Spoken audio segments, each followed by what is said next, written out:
Good afternoon. Welcome to the Committee on Public Finance. We are privileged to have the entire governing board and the monetary policy board, as well as the deputy governors and other relevant officials. Up to the deputy governors is by law. They have to be present. Mr. Govindasamy, there is a seat in front. I wanted the governing board to sit in front. He's not coming. By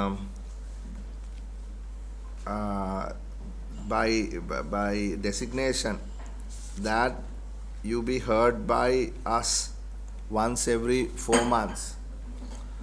So today we are doing that. That's based on 80 subsection 2 of your act, and also we have we are meeting to hear your explanation on 26 subsection 5, which says if the central bank misses the inflation target up or down 2 quarters, that you should explain to the House as to why that is and what remedial measures you are taking to ensure that it falls within the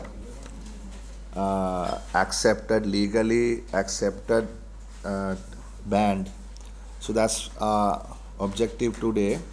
What we'll do is we will take the 26.2 first, and then you can explain technically why what happened with the inflation target, why did you miss it, and so on, what action you have taken, and then we'll go to the 80 subsection 2, which is a more broader discussion on what's going on. Is that okay, Governor? Then before we start, would you be so kind to introduce yourselves for the record? Dr. I'm Professor Priyanka Dunsingha, Monetary Board member. Ravi Ratnayaka, member of the Governing Board and Monetary Policy Board. Nandalal Veerasinghe, Governor, Central Bank of Sri Lanka. Vish Govindasamy, appointed member of the Governing Board. Nihal Fonseca, appointed member Governing Board and Monetary Policy Board. Nirumani Dawlagala, Senior Deputy Governor and member of the Monetary Policy Board. Rajiv Amarasuriya, member of the Governing Board and Monetary Policy Board. Anushka Vijayasinghe, appointed member, Governing Board and Monetary Policy Board. Manil Jayasinghe, member of the Governing Board and the Monetary Policy Board. Sujita Jagajeevan, Director of Economic Research. JPR Karunaratne, Deputy Governor and the member of Monetary Board. Dushni Virkon, appointed member, Monetary Policy Board. Chandranath Amarasekara, Assistant Governor and the Secretary to the Monetary Policy Board. Chamindu Bandara, Assistant Governor. Dimuthu Samarathunga, Assistant Governor and Secretary to the Governing Board. Enoka Mohotti, Assistant Governor. Lasita Patberia, Additional Director, Economic Research. Chanuri Jayasinghe, Director, Non-Bank Supervision. Erandhi Liyanage, Secretary to the Governor. Hemantha Ekanayaka, Director, Communications. Inoka Vikramasinghe, Director, Legal. I'm Rukshana Jayathilaka, Director of Bank Supervision. I'm Prabhat, Director of Human Resources. Thank you. And to those are members who came in late and officials, today I made an announcement in the House that you were expected and that any member who wished to participate in this as observers were welcome. So we have a few requests and I've asked them to come join our committee today. Yes. Governor, you want to explain why you missed the inflation target? Yeah, I think we have shared the document that we submit to the Parliament as well as a brief presentation just to briefly explain in the reasons in the detailed report that we already submitted. So I think I would like, if time permits, with your permission, Honorable Chairman, ask Director Economic Research to take you through briefly first the presentation, then we can open for discussion. And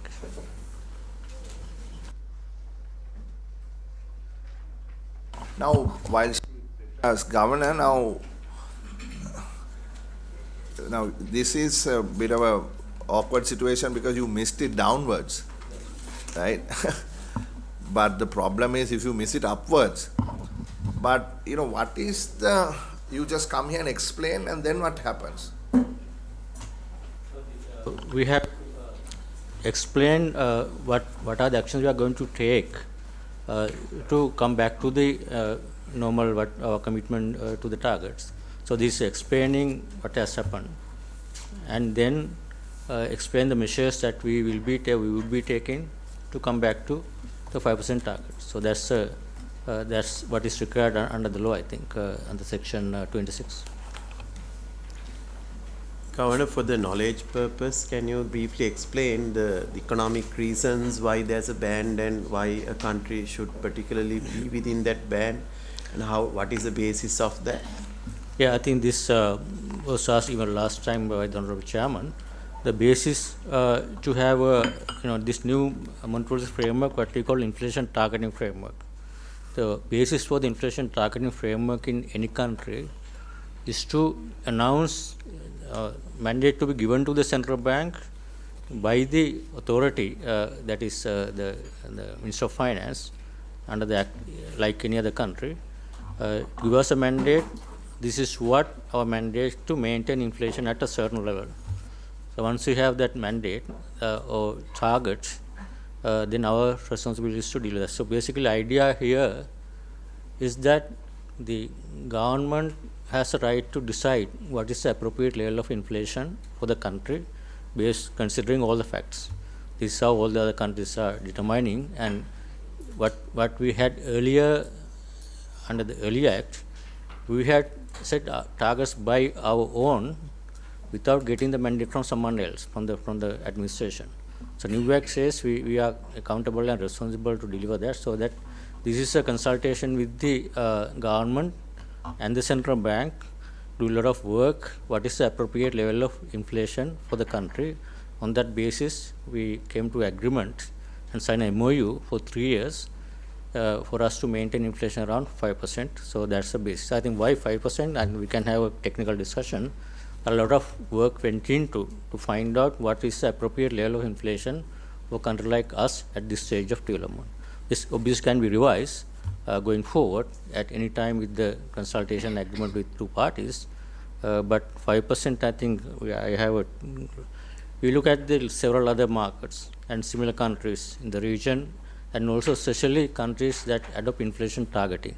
What is important to announce a target is to basically anchor inflation expectations among the public and make it transparent. This will be the inflation for a medium to long term for the country, so that any consumption and investment decisions can be made on more certain kind of inflation path in forward, so that is easier without knowing what the inflation will be in the future.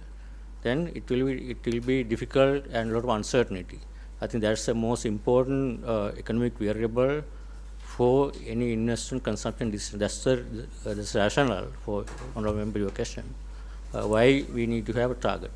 Yeah, just two questions, Chair. One is that the particular target that we have set, is it within the IMF program that is it inconsistent with that, so that every other variable will kind of need to be adjusted with this particular targeting, right? So this will go as an input variable for many other assumptions and growth projections. So the IMF targets that we have to become sustainable, this inflation is what has been taken, am I right? Yeah, correct. Basically, I think it's not that IMF condition we need to have a 5% target. This is our own target. Then IMF take it as appropriate inflation for us, and on that basis they have their own basically projection on what is the baseline interest rates, medium long term, then government financing needs, EFN and all these are based on the appropriate real interest rates. So that's the basis for the for other variables. Obviously, it has implications on mainly the financing of both private sector and the government sector. Yeah, and the last other question is now we had a dip, right, a huge recession, and so when a country coming out of a recession and again stabilizing and going into a growth phase, how did we kind of find a referral country? Or when you said that the team looked at other countries which are similar, so when we say similar, is it a growth pace similarity or a country that comes out of a a recession? Was that considered? Yeah, I think or like a hyperinflation to normal. So these are conditions. So if you take a country like us at our growth rate, we can find similar countries. But if you have to find a country which has went into hyperinflation and a recession and then coming out of that kind of a thing, 3-year period, this kind of inflation is something, have we looked at that? Yeah, I think when we discussed with the government, actually new Central Bank Act was enacted and passed in 2023, I think August, right? September. So 2023 September, by the time inflation had already come down to below 10% level from 70% we had with the crisis. So that's one thing. One other thing is that when we consider what is the appropriate medium to long term inflation, I think the short term shocks and outliers, I think in my view, need to be excluded. We can't have a medium to long term target taking into consideration what was the last 1 year inflation. So we look at basically historically what was the average and how that was comparable with other similar countries, and then on that basis we came to agreement that 5% probably would be the appropriate for the time being. Obviously, I think what happened in other countries, once we move on above the over a period of time, then we can think about whether we need to tighten further to 4%, or it's usually moving towards the lower path. If you look at the countries moving into higher growth path or higher level of standards, then advanced countries around 2%, some are 3-4%, and some are 6%. So I think we need to move in that direction going forward. Okay, Dr. Jagajeevan, yeah, just one moment, yeah. On the area that you gave some explanations, the new act still makes you the main aspect of yours is to ensure domestic price stability. Is that correct? Yeah, correct. That's your main concern. Objective, key objective. Yes, that's only objective that it needs to be achieved. And thereafter, to ensure the secure financial system stability. Correct. Now, this section 6 has no reference on section 26(1), which basically where the corrective action be. Your explanations here should be why you have departed from the agreement that you have with the finance minister.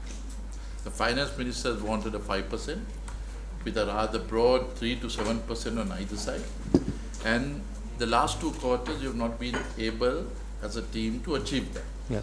It's not only the last 2 quarters, but it seems to be from September up until last January. Correct.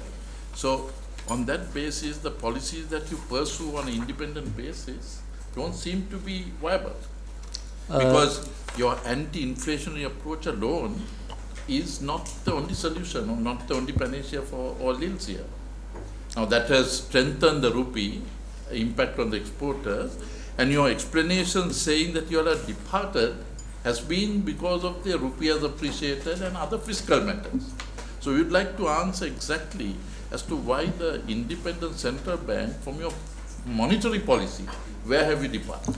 Okay, now Yeah, this is all about the presentation. Yeah, can we just, Governor, can we move on with the presentation, keeping in mind the honorable members' concern? There's the answer there in the presentation. Right. Okay, I'll also raise 2 issues when you are presenting. You can think about. One is 5% the correct figure, right? And second one is core inflation or headline inflation that we should target. So those are the 2 points that I want you to keep in mind, Dr. Jagajeevan, when you are presenting. Thank you very much. But what you say, core inflation means you are taking the full energy price Yeah, the out. volatile ones So out. that's not in realistic terms, no? No, Okay, I mean if you're from the- looking at no. year on year, it doesn't matter, but core inflation won't be something. No, the point here being, central bank is independent. So monetary policy can only influence, in my view, those matters that are not, not highly volatile because of some external shock. Oil prices can go up. There could be food droughts and food prices can go up. But then monetary policy is other things. But monetary policy may not be able to immediately find solutions for those.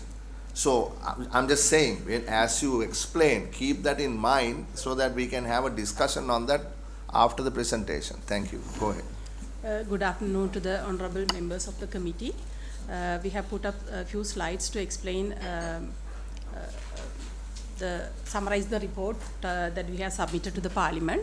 So the presentation will cover key areas, a brief introduction to this requirement under section 26, subsection 5, and reasons for deviations from the inflation target, remedial measures being taken by the central bank, near-term considerations of the central bank, and an estimate of time period within which the inflation is expected to return to the targeted level.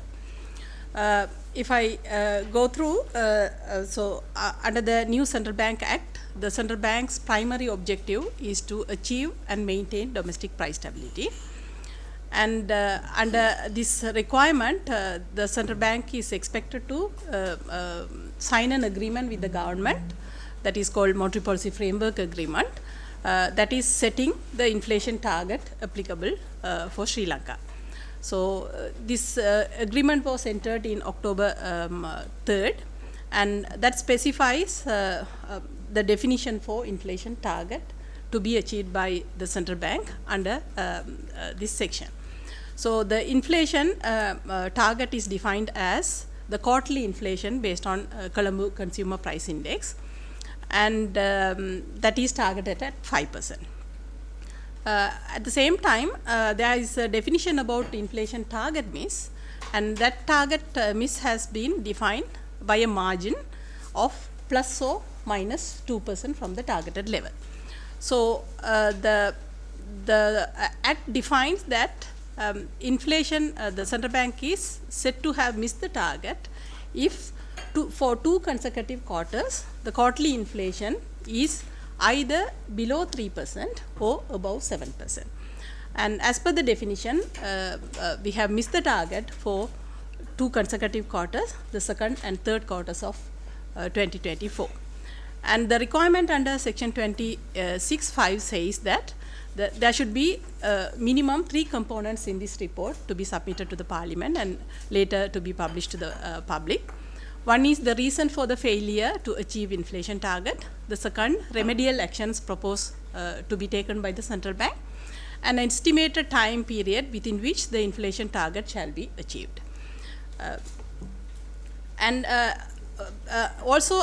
So this graphically shows how this quarterly inflation has moved in the recent times, starting from the quarter that the Act came into place.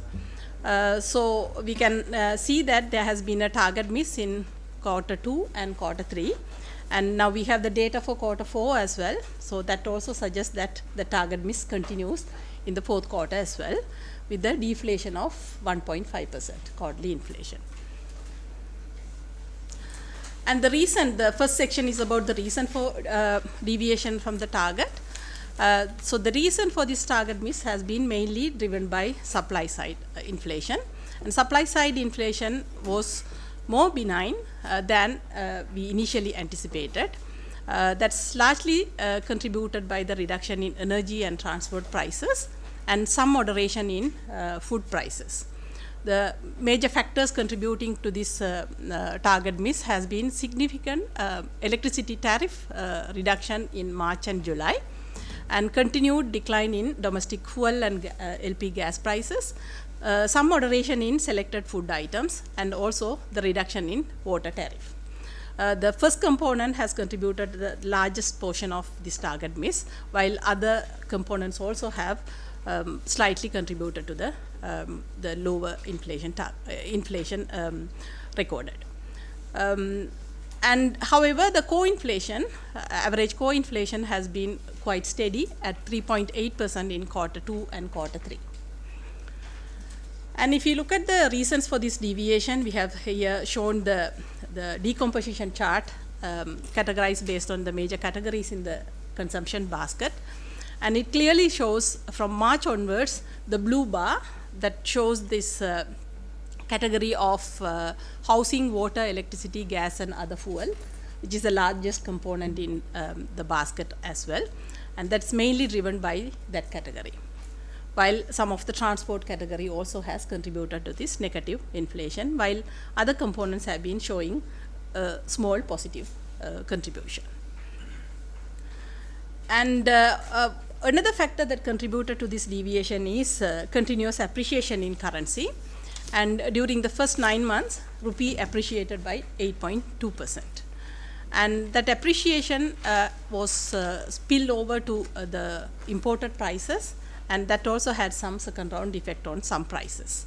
So that is also one reason why the inflation has been lower than the targeted level.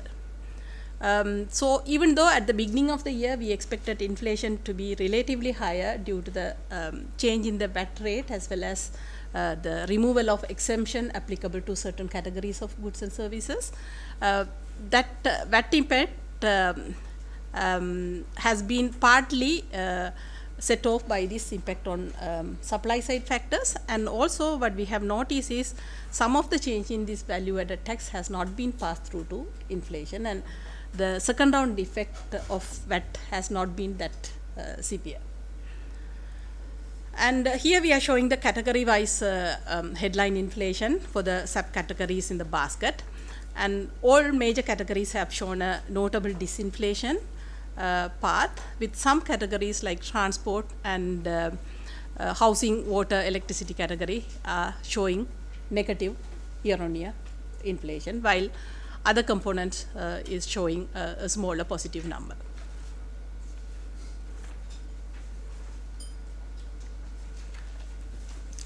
Here we are showing the heat map. The first bar shows the overall CCPI inflation, and we can see that over the years starting from 2021 April, how this inflation has been moving.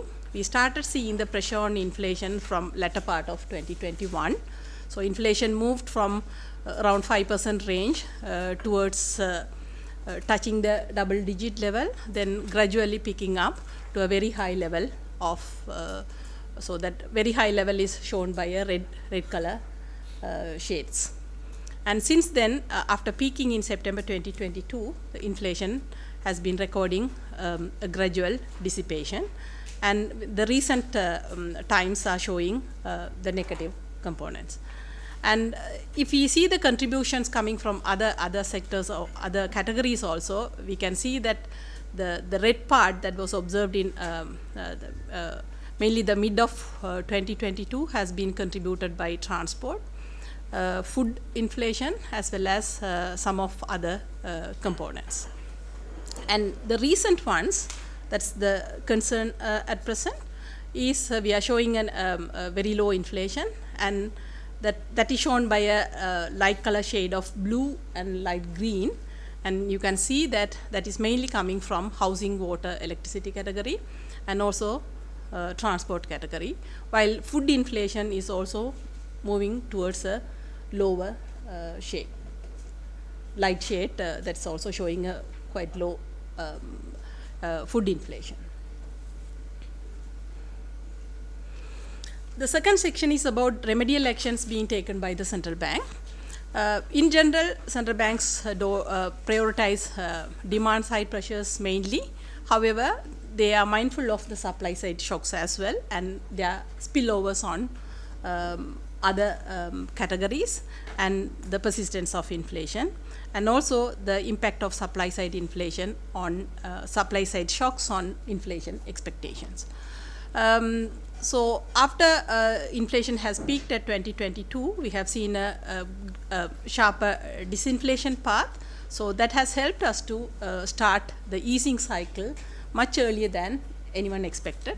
So we started the easing cycle from June 2023, And since then, policy interest rates have been reduced by 775 basis points. And in November, there was the latest rate cut has been in November with around 50 basis points cut. And the changes in this monetary policy stance, with the easing monetary policy stance, have been reflected in other market interest rates as well.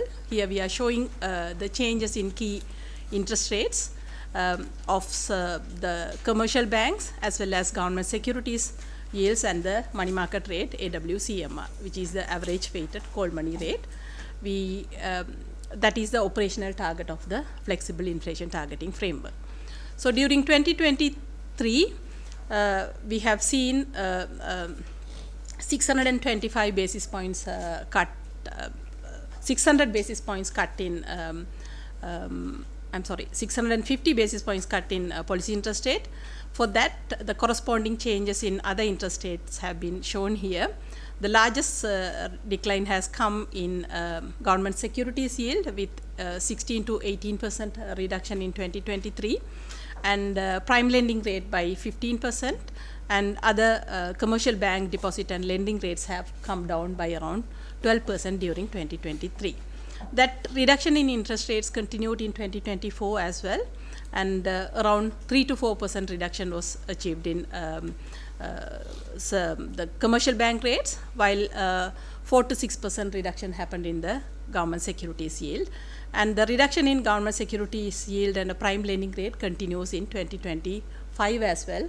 That is a reflection of the latest policy rate cut that was effected in November 2024. And the current rates are shown in the last column. So currently, Treasury bill rates are in the range of below 9%, with 8.12 for 91 day and 8.63 for the 1 year rate.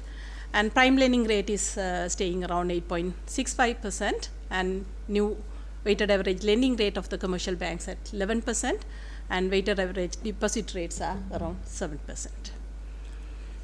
And also these easing monetary conditions have been reflected in the revival of private sector credit from the banking system, and we have seen a steady revival of private sector credit from the banking system from May onwards. And so far during this year, there has been a credit expansion of 300 billion rupees from the banking system. We have some preliminary information about December also. December also shows some revival in credit. December being a seasonal demand month also, relatively higher credit in December as well. So even though central bank has reduced policy interest rate notably and currently maintaining the accommodative policy stance, central bank is also mindful of other considerations like the need for maintaining external sector stability without easing the stance too much. Because we already see there are clear signs of robust growth recovery with the actually realized GDP numbers as well as the leading indicators for growth showing a steady revival of credit and also the economic activity. And the planned relaxation of motor vehicle also can create some higher import demand, and that can have some impact on the exchange rate as well as the external sector.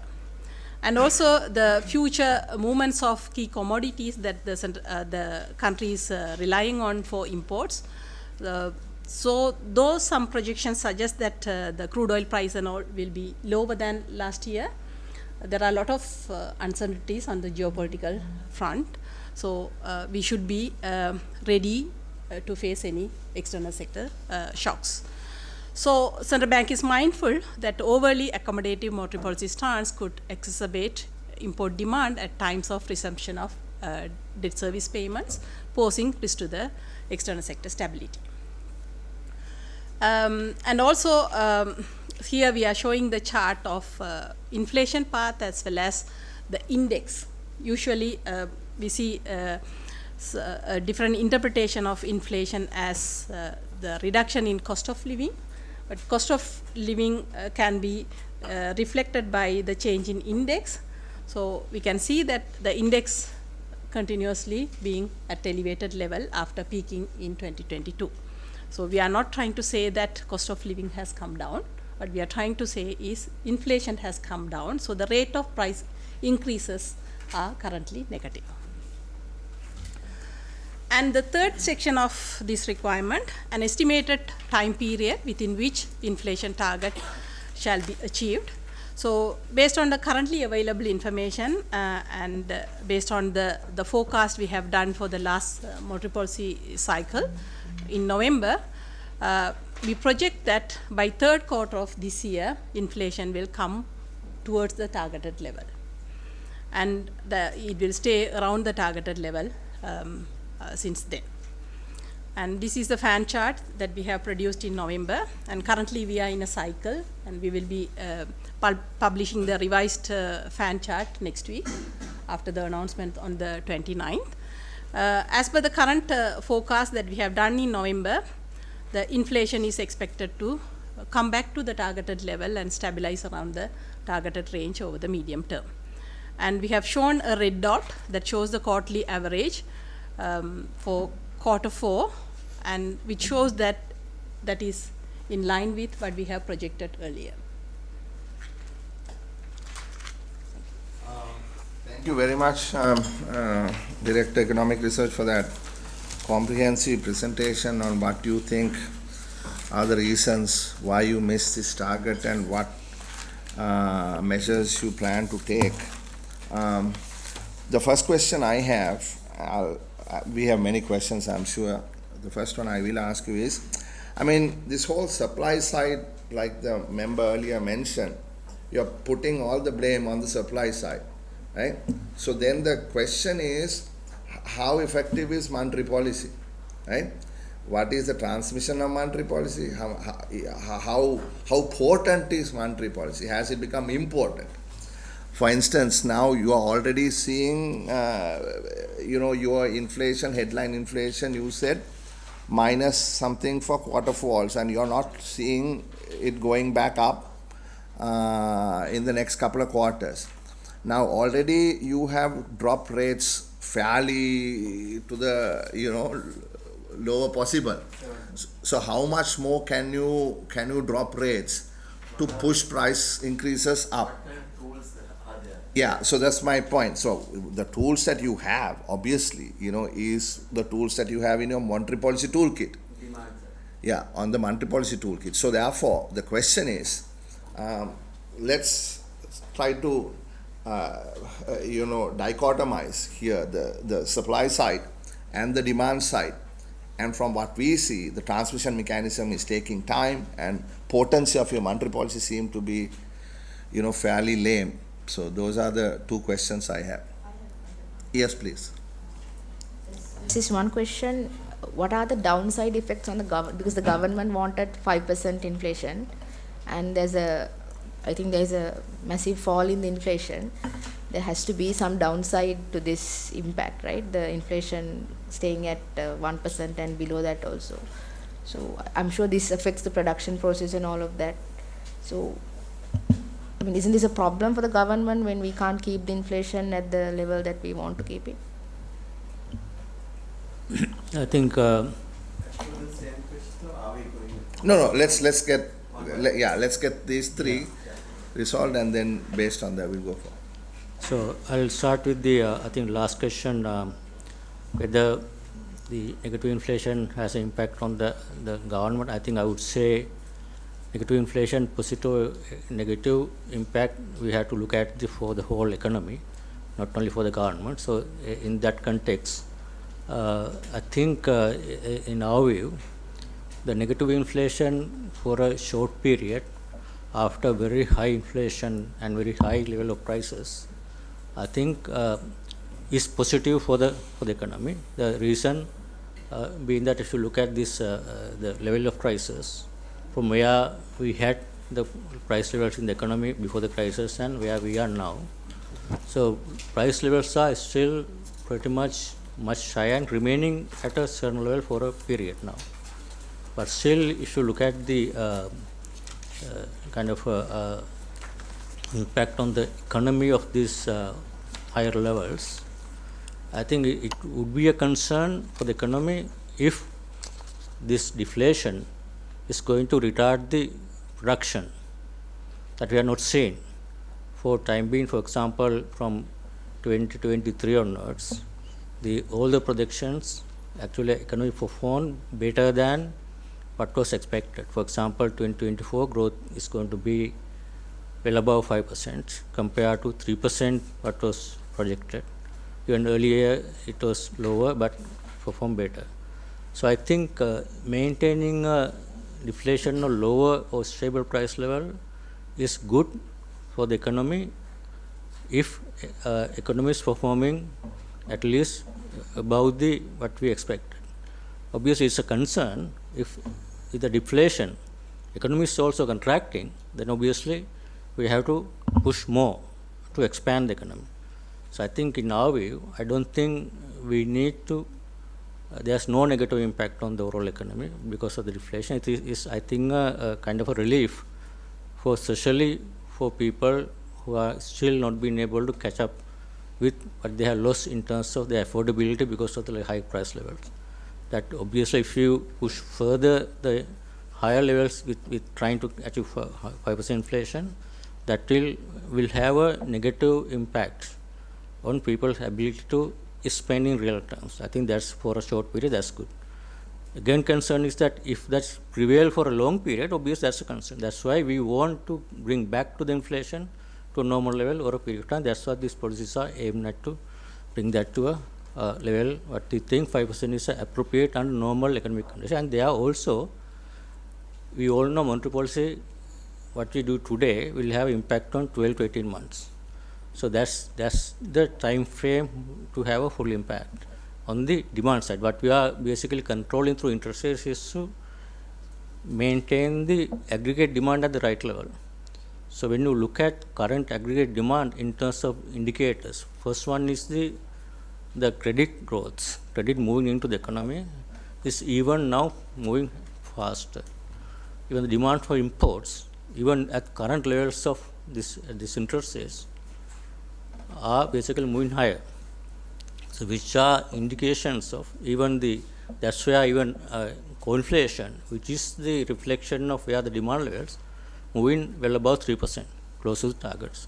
See, all indications are still now demand is picking up more than what we thought. So that's why negative inflation is not a concern. I think now the concern should be, from our point of view, that's going to basically heat up the economy unnecessarily. We will see, for example, credit growth in December is better concern close to, say 200 billion within the month is one of the highest credit expansion. And you can also see the queues in for imports. So imports are also picking up faster even without motor vehicles. So I don't think this deflation is good for the time being. And we need to control the overall aggregate demand. Supply side, obviously, this is headline inflation is reflection of mainly last year increase in value-added tax from 15 to 18%. Had one-off impact in January, but the second round impact was not as much as what we expected because still people's ability to spend at that point was much lower. So there was no demand picking up at that point. But now we see that has settled, but our assumption that there will be cost recovery pricing for utilities continuing. So we factored in that continuous price recovery of all the utilities. So but the changes happened in last year, that's why supply side factor mainly coming from energy and petroleum is the reduction was much more than what we expected. In fact, that is also a positive for the demand. For example, I don't think monetary policy need to kick in to push the demand. Reducing electricity, water, all these prices, reduced prices will certainly support more demand and will support more credit. And even this year, with the motor vehicle imports, I think this is without motor vehicle imports, credit is only picking up. With that, certainly if 1 billion value of motor vehicles are with 300 billion value of credit, at least 70% now on basic credit, this is another 200 billion credit in addition to what we see normal increase in credit. I think we are based on this current information, we are going to see inflation coming back clearly in the third quarter, could be even earlier, depending on the credit expansion. That's why we have to be very careful. We have to maintain the stability without jeopardizing the stability that we already, in a hard way, we gain that stability. But if you imbalance the stability, there's a risk of going back to, for example, excessive demand for credit, excessive demand for imports, without corresponding increase in foreign exchange earnings. There could be a short-term impact. So that we have to be very mindful. I think that's what, when you ask whether there's some more space for monetary policy, if you look at now, in my personal view, I think this is all depending on data-driven monetary policy. I don't see a further reduction of interest rates is risky. We certainly will I think this year also economy will grow at least 3.5%, which is not bad, actually good. Concern is that whether domestic economy is growing much faster with this kind of credit growth, and whether that will spill over to the reserves and the balance of payment. That will create another kind of a problem in the future. So we have to balance this. So that's why I think we should not push too much right now. That's my current basically view based on data now we have. And also we need to prepare for some kind of a shock. We don't know when the shock will be. Then we need to have some space in the monetary policy for us to react. And for example, if growth is coming lower than what we think, then we have an instrument to push it further. But right now it's other side. The risk what we see is other side. Governor, you mentioned that it takes acclimatizes about 18 to 20 months. Yeah, so by the time you look at and react, it'll be 1.5 years later. So your job is, the independence is not to look at the vagaries. Your job is to ensure that you keep within. Because by the time you react, damage is done. Now my feeling is the currency is overappreciated, but that's why the inflationary force is not there. So I don't understand as to, it's not surviving for the moment. How you achieve the target is the question.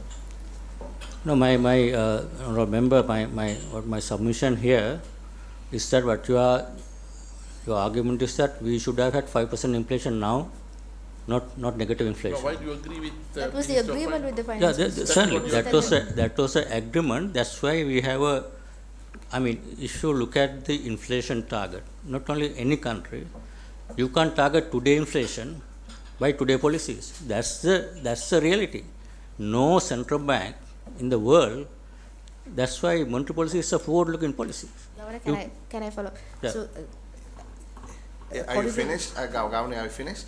Yeah, I finished. I think there's another follow-up. No, just to flag, because you have missed the inflation target for 2 quarters, and inflation target is, we are not saying that 5% has to be the inflation target. This is a target that was set in 2023, but we just want to clarify whether you think the 5% target is a prudent target then. It is. And if then the question of why 5% is medium to long term on average basis. That's why quarterly average also. That's to measure the performance. We have this criteria, but it is appropriate from time to time. Inflation, I don't think any country its target is 2%. No country will ever maintain 2% all the time. It's 0%, 2%, 3%. Any country, that is how it is. That's how it is. But the bigger the target, higher the target, volatility is higher. So that we have to understand, because this kind of economy, headline inflation is largely driven by other factors like electricity price adjustment. That's not central bank activity. So if you want to push the inflation, if electricity prices are not adjusted, you could have seen the 5% inflation, headline inflation, but still underlying inflation is there. Underlying inflation is still about 3%. So, but problem is that we can't target underlying inflation, because that no one understands the underlying inflation. Governor, but the very aspect of central bank is monetary. You can't Exactly, blame yeah. on fiscal. Now, your excuses for non-attainment is you're putting it on the supply side and the fiscal. If that is the reason, I don't think that- Minister of Finance, the President, he'll love to reduce petrol prices, electricity, because that's the mandate he's getting. Yeah. So you can't be saying that is, you're four out of the lady that represented, 4 of the excuses that you say not achieving has been completely outside your monopoly. Exactly. So That's in that's that why you case, explained. now this. your next So we can't target get is- into the your area next of target is someone also else's. not achieved, and you're following it not achieved, then what's the purpose of independence? Let me. No, the independent and target achievement, I think I'm sure the honorable members understand. Independent central bank is implementing policy If I independence. may ask the other way, non-achievement of it, Yeah, forget non-achie- independence, non-achievement of it, what is the purpose? That's why we have this accountability and come and explain what are the reasons. If non-achievement is a reason beyond the central bank control, then we should have authority to control the other factors also. That I think you have to understand. Let me intervene here, Honorable Member and Governor. You see, you went out to destroy demand, no? You had to do that. You increase interest rates by 700 basis points. And there was a lot of, negatives that happened because of that. People lost jobs, companies had to shut down. But from your perspective, in terms of controlling demand-driven inflation, you jacked up rates. Now we have brought the rates back down to some reasonable level. Now the issue is, Honorable Member Lakmali also, it is expectation of inflation that people are concerned about. Because inflation, what do I expect inflation to be for the next 12 months? So when I make an investment, if I'm getting a nominal return based on the expectation of inflation for that term, then what is my real return? Because at the end of the day, what we are concerned about is outside of inflation, the return, we get the real number. So there is a question there. If interest rates, like you said, is still hovering around 9%, and inflation is expected to be still, as the director mentioned, in the negative territory, you are saying real interest rates are 10%, right? That is a big concern, right? Because who can actually invest, from your perspective, Honorable Minister, to get a real return of 10%? So I would like an answer for that. But going beyond that, the question or the issue that we had previously was, now you said that credit demand is picking up. We all see that with the numbers. You said 200 billion in 1 month or something like that. That's massive. Huh? It's in the stock market. Maybe it's in the stock market. I don't know, right? That's a good, valid question. I want a probable response to that. Is now, then you said import demand is picking up even before you open the gates for vehicles.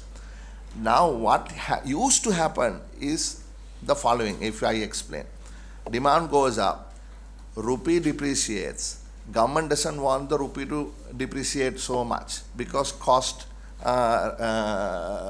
imported costs go up, right? So they want to control the exchange rate. Then you release money from the reserves to the market. Then what happens is money supply goes up.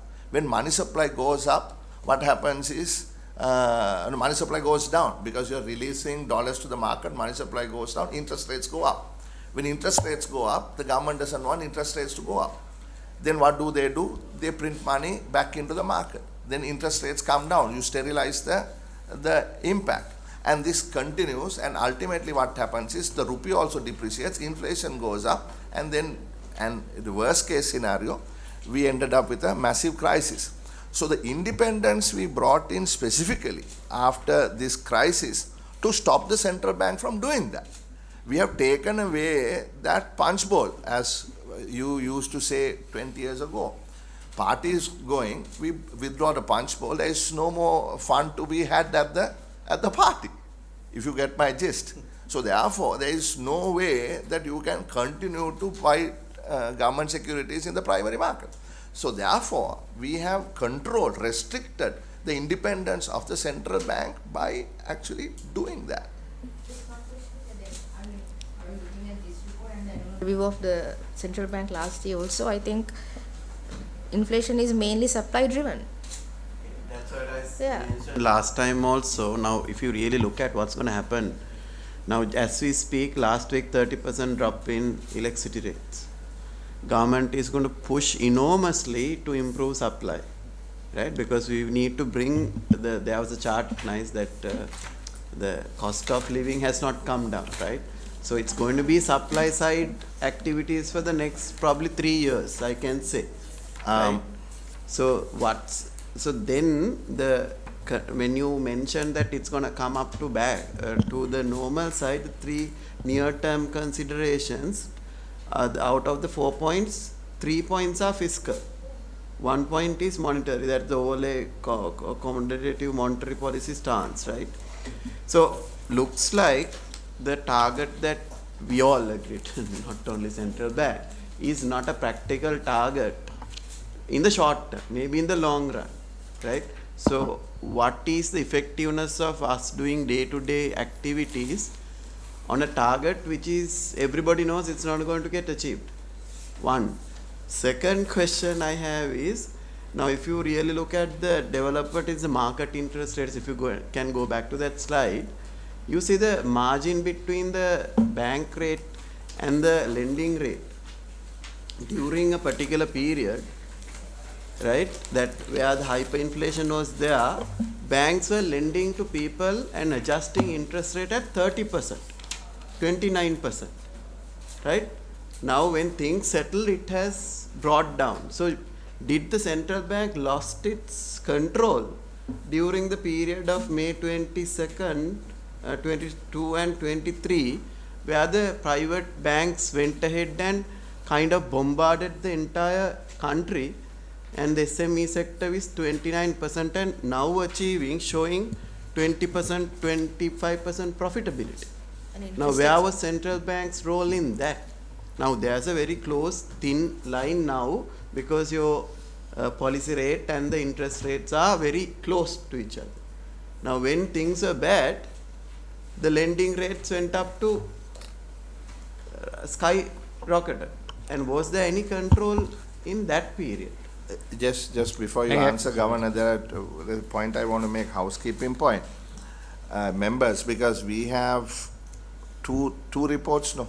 One is based on 26.2, other one is based on 82. We can certainly sort of collapse both together and continue this discussion if you wish to, or else we can only consider the inflation target miss and then go to the other one. Yeah, maybe then let's have that inflation target. I was asking the practicality of having that comes in the second section of this discussion. Okay. If you want, if the members agree, I have no problem. Doesn't matter to because it's the same question. Yeah. So then in that case we are not having two, we'll just have one, and we can sort of bring in all these matters in this. Please go ahead. Yeah, the first question, Honorable Chair, on what you asked, this real interest rates question is a valid one.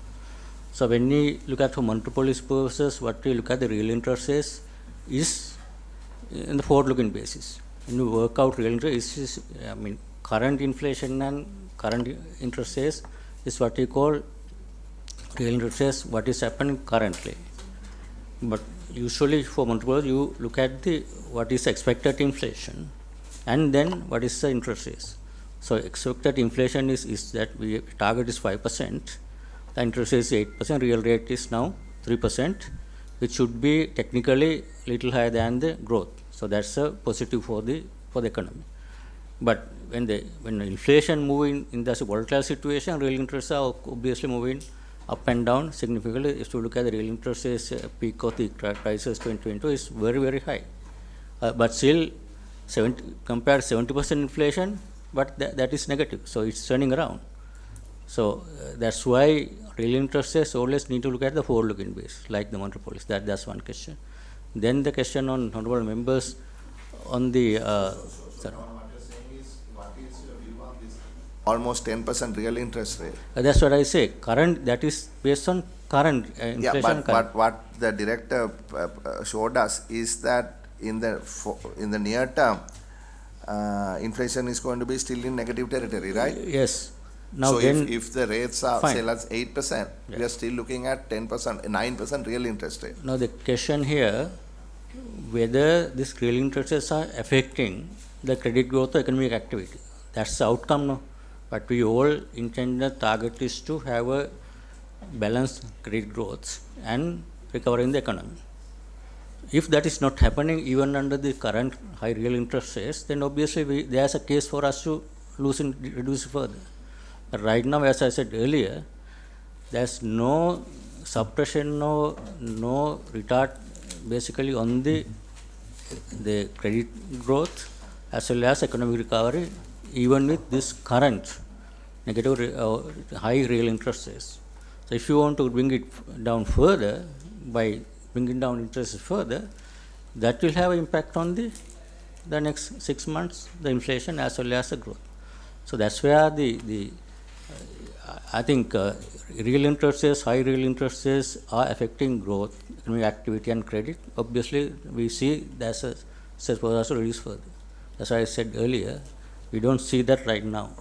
So that's obviously real interest rates, what we, as I said earlier, need to look at the forward-looking basis. That's why we make decision. So if we see economy is going to slow down, obviously then we have. So are you saying that the real interest rates will fall to about 5% with your... we will come down to 3%. Because if your forecast is going back to 5% on inflation and interest rates are sub double digit, say 9%, then you are looking at 4-5% real interest rate, which makes a lot of sense. Basically, because there's a premium on the plus real interest, and the other question, I remember asked this, what happened in the past. I mean, you go back to interest rates, the cycle, please, Sujita, earlier interest rate chart. This one, if you look at the policy rate, we tighten up to, I think, 16% maximum, I thought, the policy rate, but the market rates, why that went up too high is there was a huge premium on uncertainty during that period. First one is the debt restructuring concern. When there was a concern on debt restructuring and uncertainty, especially government securities, GLs, treasury bills in the market went to 33%. You know, a benchmark rate, the government is paying 33% and market is asking 33% to factor that risk of domestic debt restructuring, then all the market rates, no one can control that part. Then if you are to control, we should have pumped a lot of money and control. That's what we did some time ago. That could have been a disaster if we did that. So the adjustment here is that the sharp adjustment upward is mainly due to uncertainty in the domestic debt restructuring, and as a result, government securities went up to 33%. Then benchmark rates are government securities, and all the other rates are moving. Once we see the certainty and some settlement, then gradually that premium came down. That's how interest rate came down sharply after the settlement, and also much clearer outlook on the interest rates. You know, I'll wait for the others to ask. You know, I don't necessarily agree with you on that particular point, because you know the restructuring of the domestic debt kept out banks and others, and you know, so the carrying cost of that announcement made much later. This rates went up before that. You know, rates went up. People expecting a fair cut. But some got cut, some didn't get cut. I mean, we don't need to go into that debate now. You have asked that's a different debate. But some people just got off scot-free. So that's not your point, and that's a government decision. I don't think it was your decision who to keep out, who to include in the restructure. Was it? I don't know. We had no idea. This decision by the Parliament. Well, don't put it on us. So, domestic debt restructuring resolution was passed by the Parliament. Who proposed it? Resolution was passed by Parliament. Sure, we had to do what we had to do in a matter of crisis. Whether we were in opposition or whether we were in government, Sri Lanka was. No. Let me tell you. Remember, Sri Lanka was priority. We needed to rescue Sri Lanka. Whether we were in the government or the opposition, we did what we have to do. If there is blame to be put on us, go ahead and do it. I have no problem. But we had to take a decision at that time. We couldn't continue, without any end in sight. But it was proposed to Parliament. We had a long debate here, very, very animated one, and then we agreed. Let's not go back there. My point is, even then, we didn't agree that some people were left out of the restructuring. We didn't agree. Right? We went into the well of the house and we said we don't agree. But that's another matter. The government and they decided the opposition didn't agree. But that is in the past. But let's go on and continue with this debate, discussion. Governor, on this basis, how do you see the comfort of the small and the medium? That's the backbone of our economy. And I can see that they are rumbling and grumbling a lot. And with the present position that has been taken, I don't think that they will get any benefit or any residual benefit will come to them for the next 12-15 months. How would they get this accelerated benefit coming to them? From central bank point of view, what you all can do to bring down the interest rates in line with the normal economic circumstances.